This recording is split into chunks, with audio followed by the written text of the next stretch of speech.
మన inner peace YouTube ఛానల్లో మరణం లేని మీరు సెషన్స్లో ఈరోజు ఎపిసోడ్కి మీ అందరికీ స్వాగతం అండి. మనం లాస్ట్ ఫ్యూ ఎపిసోడ్స్ నుంచి హిప్నటిజం గురించి తెలుసుకున్నాం, సెల్ఫ్ హిప్నటిజం గురించి తెలుసుకున్నాం. అలాగే ఈ హిప్నటిజంకి కాన్షియస్ అండ్ సబ్ కాన్షియస్ మైండ్స్కి ఉన్న సంబంధం ఏమిటో తెలుసుకున్నాం. ఆ conscious and sub conscious mind యొక్క స్థితులను గురించి తెలుసుకున్నాం, ఎలా పనిచేస్తాయని తెలుసుకున్నాం. ఆ రెండిటి మధ్య పరస్పరము ఎలాంటి సంబంధం ఉంటుంది అని కూడా తెలుసుకున్నాం కదా. సో మనం ఆ ట్రాన్స్ స్టేట్లోకి వెళ్ళడం ఎలాగో తెలుసుకున్నాం. ట్రాన్స్ స్టేట్ అంటే యోగ నిద్రా స్థితి. సెల్ఫ్ హిప్నటిజం ప్రాసెస్ మనం లాస్ట్ ఎపిసోడ్లో డిస్కస్ చేసుకున్నాం కదా. ఆ ప్రాసెస్ చేస్తున్నప్పుడు నెంబర్స్ కౌంట్ చేస్తాం కదా. నెంబర్స్ కౌంట్ చేసిన తర్వాత మనం రీచ్ అయ్యే స్టేట్, ఆ స్టేట్ని యోగ నిద్రా స్థితి అంటాం. దాన్నే ట్రాన్స్ స్టేట్ అంటాం. ట్రాన్స్ అంటే మైమరచి ఉండే స్థితి అని అర్థం. చాలాసార్లు మనం ఈ స్థితిని పొందే సాధన చేస్తూ ఉండాలి. ఎందుకు అంటే సాధన చేసే కొద్దీ ఈ స్థితిని మనం రీచ్ అవ్వడం ఈజీ అయిపోతుంది. అప్పుడు ఈ స్థితి కోసం పెద్ద కష్టమేమి పడాల్సిన అవసరం ఉండదు. శ్రమను తగ్గించడమే కదా ఆ సాధన లక్ష్యం. అంటే లాస్ట్ ఎపిసోడ్లో మనం ఈ యోగ నిద్రా స్థితిని రీచ్ అవ్వడానికి రాంపా ఒక మెథడ్ చెప్పారు, గుర్తుంది కదా. ఫాలో అవుతూనే ఉండుంటారు కదా. సో ఆ మెథడ్లో ఏంటి, మన బాడీ మొత్తం ఒక ఫ్యాక్టరీ అనుకుంటే, లేదా ఒక నగరం అనుకుంటే, మన బాడీలో ఉన్న ప్రతి సెల్ కూడా ఒక చిన్న మనిషి అని అనుకుంటే, ఆ మనుషులందరినీ మన బాడీ నుంచి సిల్వర్ కార్డ్ ద్వారా బయటికి పంపించేసి మనం పూర్తిగా రిలాక్స్ అవి తర్వాత నెంబర్స్ కౌంట్ చేయడం కదా. మనం ఇది ప్రాక్టీస్ చేస్తూ ఉంటే ప్రతిసారి మనం ఈ ప్రాసెస్ చేయక్కర్లేదు. నా బాడీ రిలాక్స్ అవుతుంది అని అనుకుంటే చాలు. మనం నెమ్మదిగా నెంబర్స్ కౌంట్ చేసి 1 to 10 కౌంట్ చేసేలోపు మనం ఆ యోగ నిద్రా స్థితికి రీచ్ అయిపోతాం అన్నమాట. ఇందుకే మనం ప్రాక్టీస్ చేయాలి, ప్రతిరోజు ప్రాక్టీస్ చేయాలి అనేది. సో యోగ నిద్రా స్థితికి అసలు మనం ఎందుకు వెళ్ళాలో తెలుసుకుందామా ఇప్పుడు. అయితే మనం ఈ స్వయం వశీకరణ లేదా సెల్ఫ్ హిప్నటిజం లేదా ఆటో హిప్నటిజం చేసుకొని మనలో ఉన్న లోపాలను మనం కరెక్ట్ చేసుకోవడానికి ఈ సెల్ఫ్ హిప్నటిజం చేసుకోవాలి. అలాగే మనలో సుగుణాలను పెంపొందింప చేసుకోవాలంటే మనం ఈ సెల్ఫ్ హిప్నటిజం చేసుకోవాలి. ఇంతకు మన లోపాలు, మన దుర్గుణాలు ఏమిటి అని క్వశ్చన్ వస్తుంది కదా. మన సుగుణాలు, మన సామర్థ్యాలు ఏమిటి అని కూడా మనం చెక్ చేసుకోవాలి. వీటి మీద మనం స్థిరంగా ధ్యాసను నిలపగలిగి ఉండాలి. వీటిని స్పష్టంగా దర్శించగలగాలి. మన వ్యక్తిత్వం ఎంత మహోన్నతంగా ఉండాలనుకుంటున్నామో ఆ స్వరూపాన్ని ఇప్పుడే దర్శించగలిగి ఉండాలి. మనలో ఆత్మవిశ్వాసం ఉందా లేదా? లేకపోతే మనం ఎలా ఉండదలుచుకున్నాము అంటే ఆత్మవిశ్వాసాన్ని పెంపొందించుకొని, ఆత్మగౌరవాన్ని పెంపొందించుకొని, ఉరకలు వేసే ఉత్సాహంతో ఉదాత్తంగా ఎదుటి వాళ్ళను ఉత్తేజపరిచేందుకు మనం ఎలా ఉండాలనుకుంటున్నామో ఆ సంపూర్ణమైన వ్యక్తిత్వాన్ని మనం ఈ యోగ నిద్రా స్థితి లేదా ట్రాన్స్ స్టేట్లో ఉన్నప్పుడు దర్శించాలి. అలా దర్శిస్తూ ఉన్నప్పుడు ఆ విషయం మన సబ్కాన్షియస్ మైండ్లో నీట్గా ప్రింట్ అయిపోయి అదే మన జీవితంలో మన ముందుకు తీసుకొచ్చేస్తుంది అనమాట. అంటే మనలో నుంచి ఎదుగుతోన్న ఆ కొత్త వ్యక్తి రూపాన్ని మన దృక్పథంలోనే ఉంచుకోవాలి. ఒక నటుడు తాను నటించబోయే ఓ పాత్ర స్వభావాన్ని ఎప్పుడు తన కళ్ళ ముందే ఎలా ఉంచుకుంటాడో అలా ఉంచుకొని తాను నటించే పాత్రలో ఎలా జీవిస్తూ ఉంటాడో అదే విధంగా సేమ్ టు సేమ్ మన వ్యక్తిత్వాన్ని మనం ఎప్పుడు దర్శిస్తూ ఉండాలి.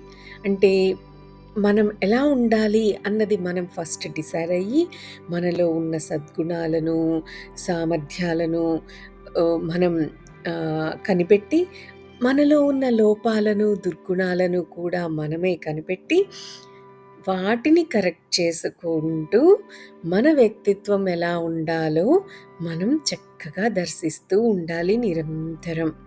మన భావనా శక్తి, మన ఇమాజినేషన్ పవర్, మన విజువలైజేషన్ పవర్‌ని కూడా మనం పూర్తిగా వినియోగించుకోవాలి.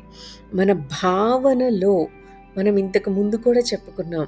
మన భావన అనేది ఎంతో ఇంపార్టెంట్ అని. మనం మాట్లాడేది ఒకటైతే లోపల మన భావన వేరుగా ఉండొచ్చు. ఒక్కొక్కసారి చెక్ చేసుకోండి, తెలుస్తుంది మీకది. సో, మన భావన అనేది చాలా ఇంపార్టెంట్. మన మాటలు ఎలా ఉన్నా, ఆలోచన ఎలా ఉన్నా, లోపల దానికి రిలేట్ అయిన భావన ఎలా ఉంది అన్నది చాలా ఇంపార్టెంట్. సో, మన భావనా శక్తిని మనం పూర్తిగా యూజ్ చేసుకోవాలి. మన భావనలో ఎంత స్పష్టంగా మన వ్యక్తిత్వ స్వరూపం కనపడుతూ ఉంటుందో, అంత మార్పు మన నిజ జీవితంలోనూ వచ్చి తీరుతుంది. ఎంత తీవ్రంగా మన కొత్త స్వరూపాన్ని మనం ధ్యానిస్తే అంత సులభంగా ఆ ధ్యేయాన్ని మనం సాధిస్తాం. పదే పదే యోగ నిద్రా స్థితిని అభ్యాసం చేస్తూ ఉండాలి. ఈ అభ్యాసం ఎప్పుడు ప్రశాంతంగా ఉన్న ప్రదేశంలో, చీకటి ఉన్న గదిలో జరగాలి. ఇందులో సంభవించే ప్రమాదాలేమీ లేవు. విఘ్నాలు జరగకుండా మాత్రం తగినన్ని జాగ్రత్తలు మనం తీసుకోవాలి. అంటే డిస్టర్బెన్స్ ఏమీ మనకి కలగకుండా మనమే జాగ్రత్త పడాలి.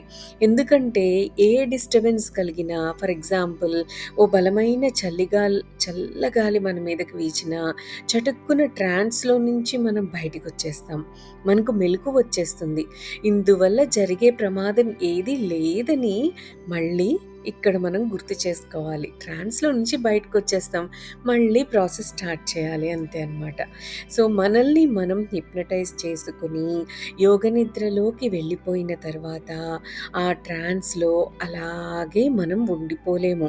ఈ విషయంలో మనం నిర్భయంగా ఉండవచ్చు.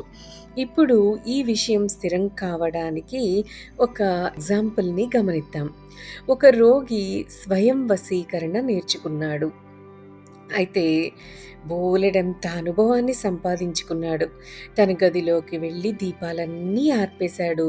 ఓ చిన్న దీపాన్ని మాత్రం వెలిగించాడు.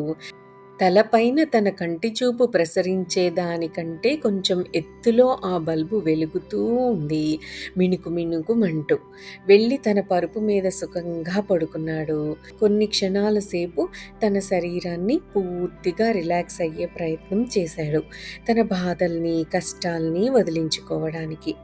కాసేపట్లోనే ఒళ్ళు తేలికైపోతున్నట్లు, శరీరాన్ని కాపలా కాసే బాధ్యత మాయమైపోయినట్లు, ఓ కొత్త జీవితాన్ని తాను అందుకోబోతున్నట్లు అనిపించి, ఓ అద్భుతమైన అనుభవం తన మొత్తం శరీరాన్ని ఆవహిస్తూ ఉండడాన్ని కూడా అతడు గమనిస్తాడు. ఒంట్లో ఏ కండరమైనా ఒత్తిడి గురవుతోందా? ఏ భాగమైనా గుంజుతుందా? ఎక్కడైనా నొప్పి పుడుతోందా? అని మనోనేత్రంతోనే సరిచూసుకుంటూ ఇంకా ఇంకా ఎక్కువగా రిలాక్స్ అయిపోయి ఉందని పూర్తిగా తృప్తి పడ్డాక కళ్ళతో నేరుగా చూస్తున్నట్లు కాక పైకి తిప్పి కనుబొమ్మలను పరికిస్తున్న కోణంలో ఆ లైట్‌ను కళ్ళార్పకుండా స్థిరంగా చూస్తూ ఉంటాడు. త్వరలోనే అతడి కనురెప్పలు బరువెక్కుతాయి.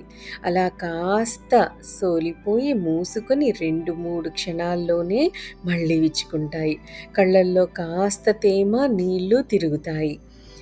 ఒకసారి మళ్ళీ బరువుగా వణికి రెప్పపాటు పడి మూసుకుంటాయి.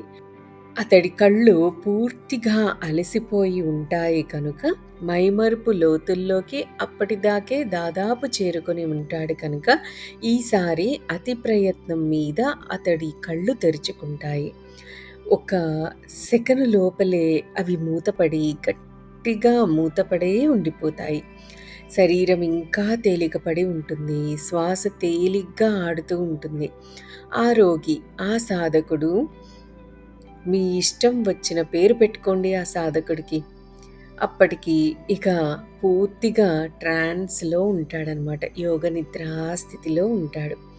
ఇక ఆయనను ఆ స్థితిలోనే కాసేపు వదిలేద్దాం. ఆ స్థితిలో ఆయనేం చేస్తున్నాడో మనకనవసరం. అదే స్థితిలోకి మనము వెళ్ళగలం కాబట్టి, మన సొంత అనుభవాలను మనం పొందవచ్చు కాబట్టి, ఏ సంకల్పంతో ఆయన ఆ స్థితిలోకి వెళ్ళాడో, ఆ పని పూర్తి చేసేంత వరకు ఆయన్ని అలాగే ఉండనిద్దాం. ఎంతో లోతు యోగ నిద్ర స్థాయిని చేరుకొని స్థిరపడి ఉండొచ్చో పరీక్షించి చూసుకోవాలని ఆయన అనుకున్నట్లు ఇప్పుడు మనం ఊహించుకుందాం. ఆయన ఉద్దేశపూర్వకంగా పూర్తిగా ఓ ప్రకృతి నియమాన్ని ఉల్లంఘించే ప్రయత్నాన్ని చేస్తున్నాడు. అంటే ఈ దీర్ఘ నిద్ర నుంచి తనకింక మెలకువే రాకూడదని సంకల్పించడం ద్వారా అనమాట. సో, కొన్ని నిమిషాలు అంటే 10, 20 నిమిషాలా? అంతసేపు గడిచాయి అనుకుందాం. ఆయన శ్వాసించే పద్ధతిలో ఓ మార్పు వచ్చింది.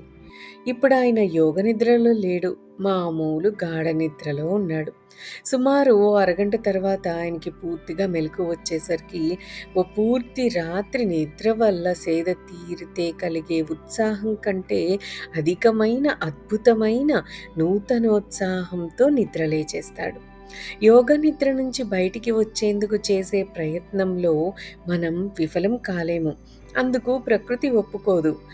మన సబ్‌కాన్షియస్ మైండ్ ఓ మతిలేని మహాకాయుడిలాగా అనిపిస్తూ బ్రతిమాలే మన పనులను కొన్ని చేసి పెట్టినా, త్వరలోనే మనం తనని మునగచెట్టు ఎక్కిస్తున్నామని గ్రహించేస్తుంది. టక్కున యోగనిద్ర స్థితి నుంచి బయటికొచ్చేస్తుంది. మనకు ప్రమాదం కలిగే పరిస్థితి ఉన్నా, కనీసం చిన్న ఇబ్బంది ఏమాత్రం కలిగినా మనం యోగ నిద్రలోకి వెళ్ళలేము. మనల్ని మనమే హిప్నటైజ్ చేసుకుంటాం గానీ, ఇంకొకరి సూచన, సలహాలకు లొంగము కాబట్టి, మనం పూర్తి క్షేమంతో ఉంటాము అన్న విషయాన్ని గుర్తుపెట్టుకోవాలి. మనం ట్రాన్స్ నుంచి కంపల్సరీగా బయటికొచ్చే తీరుతాము. అందులో ఎటువంటి సందేహము లేదు. సో, హాయిగా మనం ఈ యోగ నిద్ర స్థితిని ప్రాక్టీస్ చేసుకోవచ్చు. ఆ స్థితిలోకి వెళ్ళినప్పుడు మన వ్యక్తిత్వం గురించి మనం ఎలాంటి మార్పులను కోరుకుంటున్నామో, మనం ఎలా ఉండాలి అని అనుకుంటున్నామో, వాటన్నిటినీ చక్కగా ఊహించుకోవాలి. మరి ఇదైతే ప్రాక్టీస్ చేసేయండి. దీని గురించి మరింత ఎక్కువగా మన నెక్స్ట్ ఎపిసోడ్‌లో డిస్కస్ చేద్దాం. దట్స్ ఆల్ ఫర్ టుడే అండి. Have a great day. Thank you. Thank you. Thank you.